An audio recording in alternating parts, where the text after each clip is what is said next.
Today's massive march in the streets of downtown Houston comes just more than a week after George Floyd's death.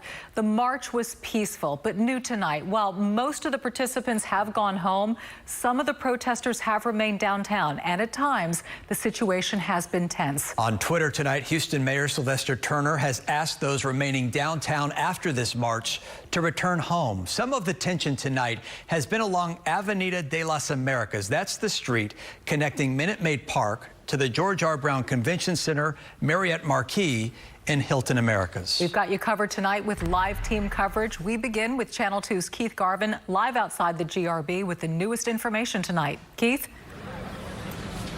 Dominic, Chris, we are on Avenida de las Americas at Ruskin right now. A much quieter scene compared to just over an hour ago. Let me give you a look at the intersection where we are right now. You see there is a group of protesters walking behind me, but we see this smaller group of Houston police officers here assembled, some many in tactical gear, also in their riot gear. And across the street for the past maybe 30 minutes or so, a very small number of marchers who were here earlier in the day and have stayed through to this 10 o'clock hour. Now, get a look at Avenida de las Americas. About an hour ago, for several hours, this street was packed with marchers.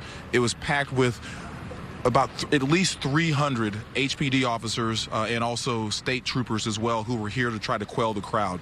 They were allowing the crowd to congregate and to peacefully protest. But when it got to the point where they would not get out of the roadway, they gave them a number of warnings over about an hour and a half and asked them to make it onto the park at Discovery Green. When they refused to, they made a move to get them off the street. There were several times marchers, those protesters, ended up throwing a lot of bottles, water bottles, at these officers. None of them were glass. They were all plastic. And at one point, there was an officer who was hit directly in the face at close range.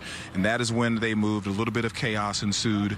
There were some notifications on social media that at one point we see the officers are now just moving across the street, just a different post. They're very relaxed at this point because, again, the majority of the marchers, the protesters, have gone home. You see protesters across the street clapping because the officers are moving. But there was some word on social media that HPD had deployed tear gas, and we spoke to Assistant Executive Chief Troy Finner about what was going on downtown, and he not only addressed the issue of tear gas being deployed, which he says it was not deployed by HPD. He also talked about what they did to control this downtown area. Let's listen to what he had to say. We'll march and we'll stand with people all night, all day.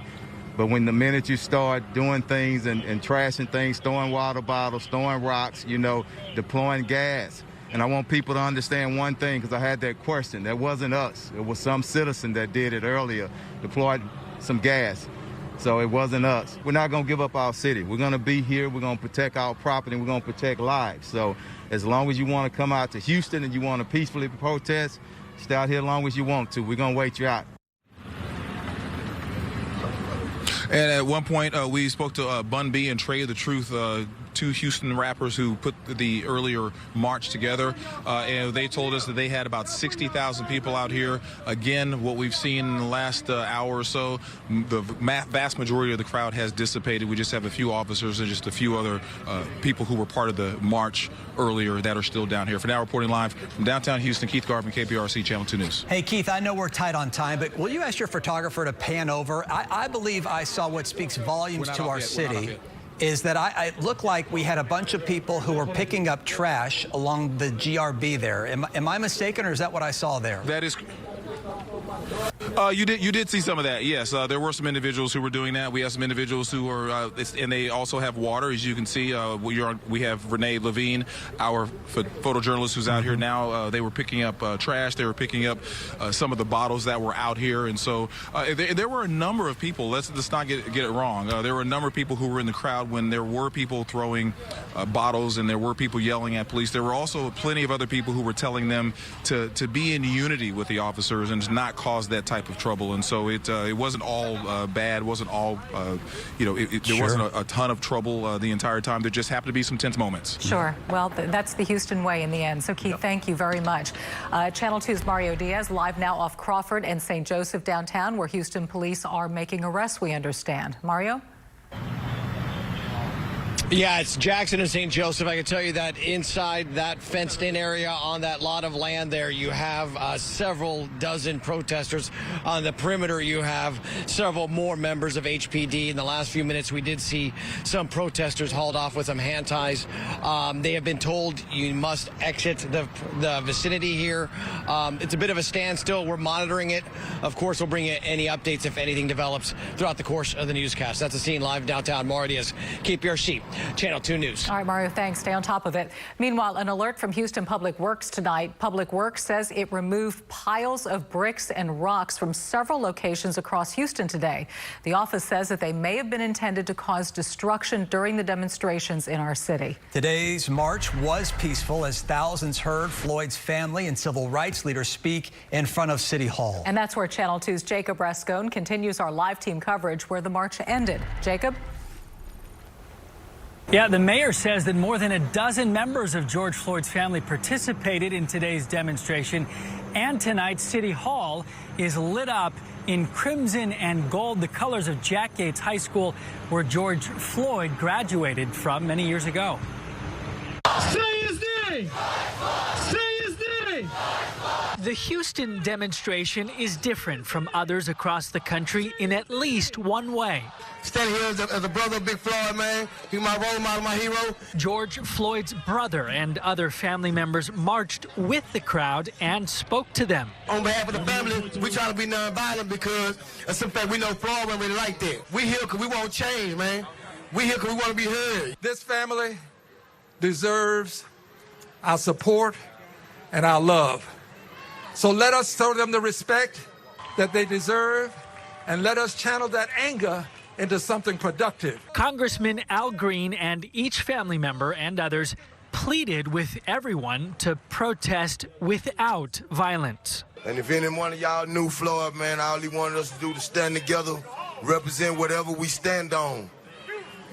And we gotta do it the right way, man. We got to. And for the most part, the family's wishes were honored. Never, man, I would have thought it would have had this many people, man. From my brother, man. Man, I love y'all, man.